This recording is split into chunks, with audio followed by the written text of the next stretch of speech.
بسم اللہ الرحمن الرحیم۔ شق القمر یعنی چاند۔ چاند کے دو ٹکڑے ہونے پر بہت سے لوگوں نے اعتراضات کیے۔ جب نبی کریم صلی اللہ علیہ وآلہ وسلم نے اپنی انگلی کا اشارہ چاند کو کیا تو وہ دو ٹکڑے ہو گیا۔ اس پر بہت سے لوگوں نے اعتراضات کیے۔ ان لوگوں کے اعتراضات کا جواب دیتے ہیں۔ تاریخ اس بات پر گواہ ہے کہ انبیاء کرام علیہ السلام کے دور میں جب اللہ پاک نے اپنے انبیاء کرام کو معجزات ادا کیے، اس زمانے میں مشرکین لوگوں نے اپنی آنکھوں کے سامنے معجزے دیکھ کر بھی انکار کیا اور بجائے ماننے کے کہہ دیتے یہ تو کھلا جادو ہے۔ ان مولدین کی اولادوں نے آج تک اسی روایت کو پکڑا ہوا ہے، مگر اس کا نام تبدیل کرتے ہوئے یہ کہہ دیتے ہیں ان معجزات کا تعلق تاریخ سے ثابت نہیں، جس کی مثال حال ہی میں بیان کی گئی۔ ایک انڈین یوٹیوبر کی ویڈیو ہے جس میں اس نے کہا کہ حضرت محمد صلی اللہ علیہ وآلہ وسلم کا تلوار سے چاند کے دو ٹکڑے کرنا مسلمان ثابت کر کے دکھائیں۔ تاریخ نے تو شق القمر کے واقعہ کو جا بجا ثابت کیا، مگر مقلدین نے اسے پڑھنے کی زحمت گوارا نہ کی۔ شق القمر کا واقعہ کیا ہے؟ تاریخ میں اس کا ذکر کہاں کہاں موجود ہے؟ اللہ پاک سورہ قمر کے اندر بیان فرماتے ہیں، قیامت آ گئی اور چاند پھٹ گیا، اور اگر وہ کوئی معجزہ دیکھ لیں تو اس سے منہ نہ موڑ لیں اور کہیں یہ تو ہمیشہ سے چلا آ رہا ہے، ایک جادو ہے۔ اللہ پاک کے کلام قرآن مجید میں موجود ان آیات نے شق القمر کے واقعے کو ایک معجزہ کے اندر بیان کیا۔ یہ معجزہ حضرت محمد صلی اللہ علیہ وآلہ وسلم کے دور میں ظاہر ہو چکا ہے، اور قرآن مجید نے اس کو ماضی میں یعنی گزر چکے وقت کے طور پر بیان کیا ہے۔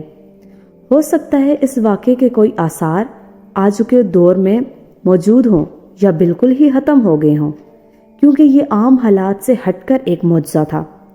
قرآن مجید کے بعد اگر ہم احادیث کی طرف جائیں تو صحیح احادیث کی روشنی میں بھی شق القمر کا واقعہ موجود ہے۔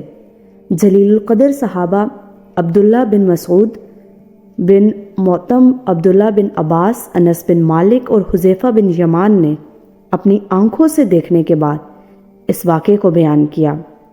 شق القمر کا واقعہ دراصل اس وقت پیش آیا جب قریش کا ایک گروپ حضور صلی اللہ علیہ وآلہ وسلم کے پاس آیا اور کہنے لگے کہ اگر آپ واقعی اللہ کے سچے نبی ہیں تو ہمیں کوئی معجزہ دکھائیں۔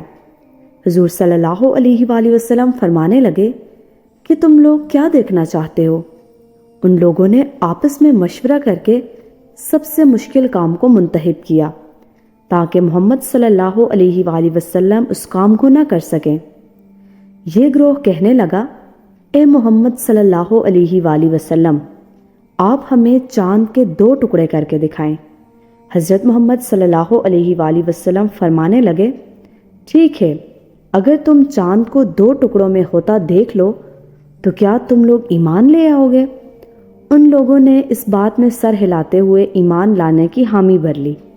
نبی کریم صلی اللہ علیہ وآلہ وسلم نے چاند کی طرف انگلی سے اشارہ کیا تو چاند دو ٹکڑے ہو کر دو حصوں میں الگ ہو گیا۔ سبحان اللہ! یہاں تک کہ جبل حرا پہاڑ درمیان میں اور چاند کے دو ٹکڑے اس کی دونوں طرف صاف دکھائی دینے لگے۔ وہ لوگ کھڑے اس معجزے کو حیرت زدہ ہو کر دیکھنے لگے۔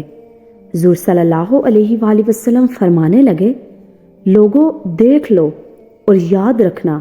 جس کے بعد آپ صلی اللہ علیہ وآلہ وسلم نے دوبارہ چاند کو اشارہ کیا تو وہ دوبارہ سے اپنی اصلی حالت میں جڑ گیا، لیکن کفار مکہ اپنے کیے گئے وعدے سے مکر گئے اور کہنے لگے، یہ تو صرف محمد صلی اللہ علیہ وآلہ وسلم کا کیا گیا جادو ہے۔ اس گروہ میں کفار مکہ کا سردار ابو جہل بھی موجود تھا۔ اس گروہ میں کچھ عقل مند سردار کہنے لگے، جادو ہمیشہ اپنا اثر صرف حاضر لوگوں پر ہی دکھاتا ہے، اس کا اثر ساری دنیا کو اپنی گرفت میں نہیں لے سکتا، تو کیوں نہیں ہم یہ گواہی ان لوگوں سے دلوائیں جو دوسرے ملکوں میں سفر پر گئے ہوئے ہیں؟ ہم بھری مجمع میں ان سے پوچھیں گے کیا تم نے بھی فلاں رات کو چاند کے 2 ٹکڑے ہوتا دیکھا تھا؟ اگر ان لوگوں نے گواہی دے دی تو محمد یقیناً سچے نبی ہیں۔ چنانچہ کچھ دنوں کے بعد قافلے والوں کا واپس آنا شروع ہو گیا تو یہ لوگ دوڑ کر ان سے شق القمر کے واقعے کو دیکھنے کا ثبوت کھتورنے لگے، مگر انہیں جواب ایک ہی ملتا، ہاں ہم نے فلاں رات کو چاند کے 2 ٹکڑے ہوتے دیکھا تھا۔ جب کفار قریش کے ہتھے کوئی ثبوت نہ لگا تو آخر ان لوگوں نے اپنی جانب سے ہی ایک طویل گھڑی کہ جادو دراصل پورے آسمان پر کیا گیا تھا، جس نے پوری دنیا کو اپنی لپیٹ میں لے لیا۔ اس واقعے کے بعد کچھ لوگ تو رسول اللہ صلی اللہ علیہ وآلہ وسلم پر ایمان لائے، مگر اکثریت کفار ہی رہی۔ انہی کفار کی اولادوں میں منکرین اور مولدین کی آنے والی نسلوں نے بھی اس واقعے کو جھوٹا ثابت کرنے کی بہت کوشش کی۔ نکتہ ان مولدین کا بھی یہی تھا جو ان کے آباء و اجداد نے چاند کے 2 ٹکڑے ہوتے ہوئے بھی دیکھ کر کہا تھا کہ اگر آج سے 1400 سال پہلے چاند کے 2 ٹکڑے ہوئے تھے تو اسے دوسرے شہروں میں کیوں نہیں دیکھا گیا، جس کا پہلا ثبوت تو حضور صلی اللہ علیہ وآلہ وسلم کے سخت مخالف قریش مکہ کے وہ قافلے والے جنہوں نے چاند کے 2 ٹکڑے ہوتا دیکھا، اس بات کا اقرار کیا کہ ہاں ہم نے واقعی چاند کے 2 ٹکڑے ہوتے دیکھے تھے، جس کا ثبوت احادیث میں بھی موجود ہے۔ دوسرا یہ کہ ہر ذی شعور شخص اس بات سے آگاہ ہوگا کہ جب طلوع چاند کا وقت ہوتا ہے تو کئی ممالک میں دن کا وقت ہوتا ہے، یا آسمان پہ چھائے کالے گھٹا بادل چاند ستاروں کو اپنے پیچھے چھپا لیتے ہیں، لہٰذا اس وقت چاند کو شک ہونے کا منظر صرف انہی لوگوں نے دیکھا ہوگا جن کے ہاں رات ہوگی، آسمان صاف ہوگا اور وہ چاند کی جانب دیکھ رہے ہوں گے۔ جن دوسرے ممالک میں لوگوں نے شق القمر کے اس واقعے کو دیکھا تو انہوں نے اس واقعے کی نہ صرف گواہی دی بلکہ اسے دستاویزات میں بھی محفوظ کر لیا، جس میں سب سے سر فہرست ہندوستان تھا۔ انڈونیشیا مالابار کے بادشاہ نے جب چاند کے 2 ٹکڑے ہوتے دیکھے تو اس واقعے کو ایک دستاویز میں لکھنے کا حکم دے دیا۔ اس کا ثبوت آج بھی موجود ہے اور اس بادشاہ کا نام چکرورتی فارمس تھا۔ چیرامن پیرومل جنوبی ہند کے راجا نے بھی اسے اپنے محل میں چاند کو 2 حصوں میں تقسیم ہوتا دیکھا تھا، جس کے بعد ان دونوں بادشاہوں نے اسلام بھی قبول کر لیا تھا۔ ہندوستانی آلور کے مجسموں میں سے آج بھی ایک ایسا مجسمہ موجود ہے جس پر یہ تحریر لکھی گئی کہ اس مجسمے کو اس وقت بنایا گیا تھا جب چاند کے 2 ٹکڑے ہوئے تھے۔ ان تمام واقعات و معجزات کے تمام ثبوت انڈین لائبریری جو کہ لندن میں موجود ہے، یہ ثبوت آج بھی پڑے ہیں۔ ان ملاحدین کا آخری اعتراض یہ واقعہ سائنس سے ثابت نہیں۔